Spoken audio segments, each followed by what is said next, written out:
We were just talking about the 1 seed overall, division numbers at DraftKings in the previous segment. Now we will move into the awards market, and most valuable player at DraftKings, they have 3 players as the co-favorites this morning. Lamar Jackson, Jalen Hurts, Patrick Mahomes, all at plus 350. Is there a bet between one of those 3 to be made? Well, you missed it on Lamar Jackson, but I would go Lamar Jackson. But then again, it was 6-1 last week. Last week. You missed it, and just you can't get there with Tua. You cannot bet Tua because everyone's well aware that look what they're averaging against teams with a winning record. So 17 points per game. Can't get there with Tua at all. Let's start to draw lines through some players. That's one. Tua, you want to draw a line through him? Yep. Let's draw a line through Josh Allen. Agree? No doubt. Okay. Yep.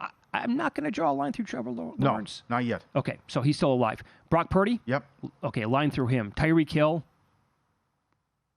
I mean, not going to happen. A.J. Brown? We saw it with Kupp. If Kupp wasn't under consideration, Hill won't be. I know. Herbert, no thank you. No. Dak Prescott, no.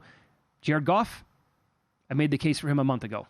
It was bad against Baltimore, but can't draw a line through him yet.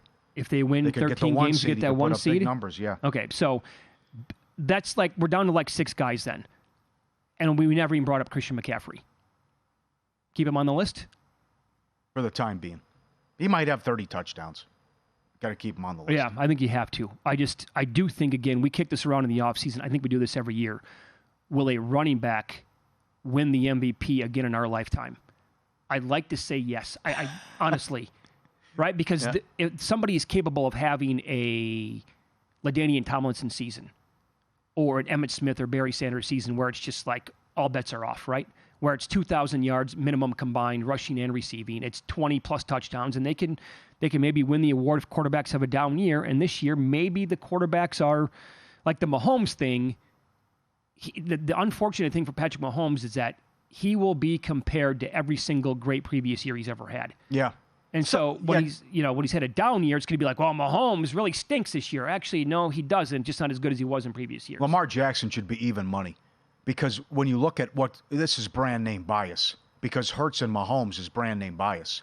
I think Hurts is right there with them. Well, he keeps turning the ball over, though. I mean, I give him full marks for what he's done in the record, but the turnovers have been alarming. I know he's playing with an injury, and Mahomes is disgusted with the offense. And he's plus 350. Okay. So it's because you're grading the name there. It's like, what Mr. Milbury used to do in high school. It's like you couldn't get an A unless you wore a skirt. So it was ridiculous with some of these prices. And then the Tua stuff is out of control now, too, based on what happened in the Germany game. Sure. I mean, what did Mahomes? They scored 14 points. Yeah, I know. It's Miami's defense. Come on. By the way, that's the good thing about that game is the Miami's defense is going to look like that a lot, I think, for the rest of the year. With Fangio and getting healthier. Ramsey and Howard, all right. There's one name we didn't bring up yet. This is, we'll let Michael Lombardi do that. This is from Lombardi and Femi yesterday as they were taping and sent out their podcast called the GM Shuffle. I'm telling you something right now. I don't know what it is, but I'd get on those Joe Burrow MVP tickets. Right now, to me, Lamar's got it in the driver's seat. You can throw your Tua ticket away. But that Joe Burrow ticket could be really exciting because he's playing. He looks like Joe Montana out there. I don't disagree. Yep. So I told you then in the previous segment, I bet him a couple of weeks ago 26-1. Yeah.